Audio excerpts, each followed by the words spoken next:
2024년 2월 6일 새벽기도회 에베소서 4장 4절과 5절의 말씀으로 몸이 하나요라는 말씀드리겠습니다. 지난 시간 이제 금요일에 힘써 지키라는 말씀을 드렸습니다.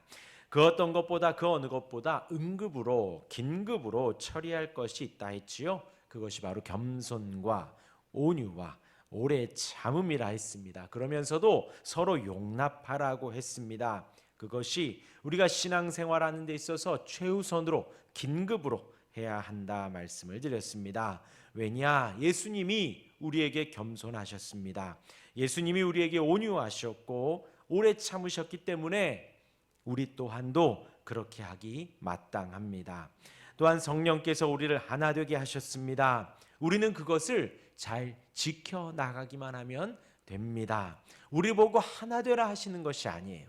주 안에서 한 교회 안에서 하나를 만들어 주셨으니 그것을 잘 지켜가라. 그것 또한도 긴급으로 응급으로 힘써 지키라. 지난 금요일 말씀을 드렸습니다.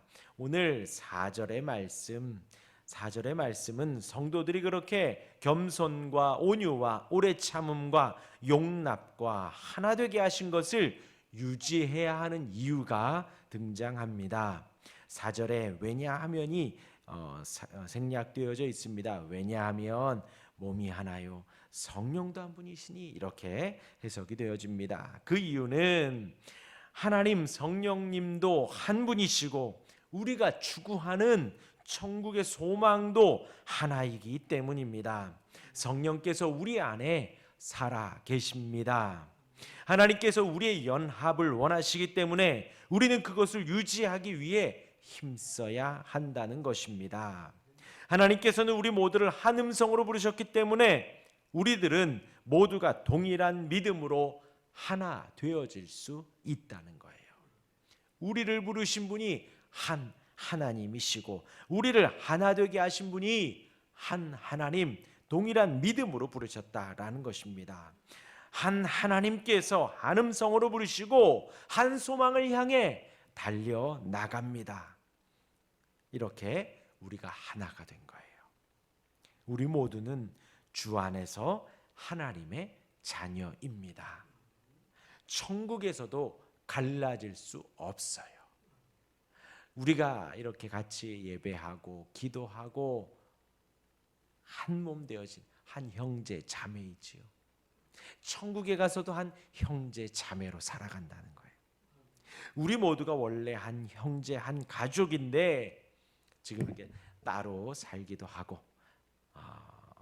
따로 밥을 먹기도 하고 따로 자기도 하지요. 이 땅에서는 이렇게 살아가지만 우리는 원래 주 안에서 한 형제요, 한 가족이라는 것입니다.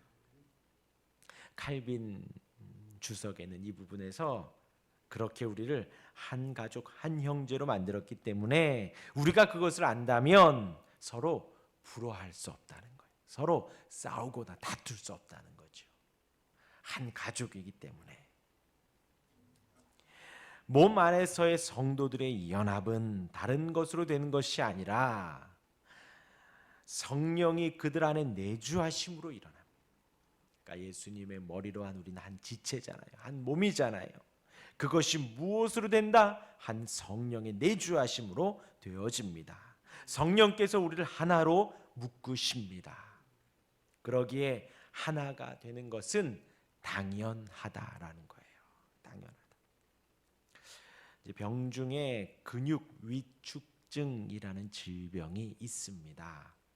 그것은 이제 근육의 크기와 힘이 감소하는 거예요. 갑자기 감소하는 거예요. 힘이 빠지는 그런 증상을 가지고 있습니다. 근데 이제 이 병의 문제는 무엇이냐? 뇌에서는 적절한 신호를 보낸답니다. 그리고 그 신호가 신경 사이에 근육 사이에 신호를 보내는데 신경이 그 뇌의 신호에 반응해서 신경이 움직이는데 힘을 주라고 도르라고 들으라고 하는데 근육이 말을 듣지 않을 때 근육이 이제 제멋대로 움직이는 거죠. 그래서 힘이 빠지기도 하고 주어지기도 하고 그래서 몸이 근육이 뇌의 명령에 반응이 없는 것입니다. 무반응인 그 질병이에요. 마찬가지로 하나님의 명령에 움직이는 우리는 한 몸입니다. 하나님의 명령에 순종하지 않고 인도하심을 따르지 않는다면 그것은 우리가 병들어 있다라는 것이지요. 하나된 우리는 서로 순종할 수밖에 없고 인도하심을 따를 수밖에 없습니다.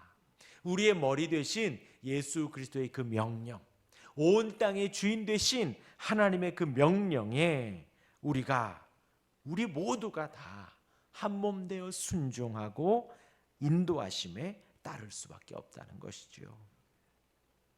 그런데 만약 그러지 않다면, 병들었다면 그것을 우리가 먼저는 인지해야 하고요. 인지해야, 알아야 내가 순종하지 않는구나 할 때 다시 순종할 수 있도록, 따를 수 있도록 우리가 해야겠습니다. 그래서 이제 몸도 하나요 성령도 하나요 너희가 한 부르심의 한 소망으로 부르심을 받았느니라 했습니다. 이어서 5절 제가 읽어드립니다. 주도 한 분이시요 믿음도 하나요 세례도 하나요 했습니다. 이 구절은 이 모든 연합 한 몸을 이루어 가는 데 있어서 그 초점이 바로 주님 예수 그리스도에게 맞추어져 있다라는 것입니다. 하나의 주 되신 그리스도 예수님을 말하는 것입니다. 예수님의 주 되심, 머리 되심이 몸에서 연합의 기초를 형성합니다. 연합의 기초인 거예요. 그래서 우리가 한 성도를, 한 주님을 섬깁니다. 예수님의 이름으로 우리는 한 몸이 되었고 예수님의 이름으로 우리는 한 지체가 된 것입니다. 예수님이 성도들의 죄를 위해 고난 받으시고 십자가를 지셨기에 우리는 모두 예수님의 이름 아래에 있는 것입니다. 우리는 혼자 살아갈 수 없습니다. 신앙생활도 혼자 할 수 없습니다. 몸이 하나이듯 예수 그리스도 아래 신앙생활하는 성도들도 모두 한 몸입니다.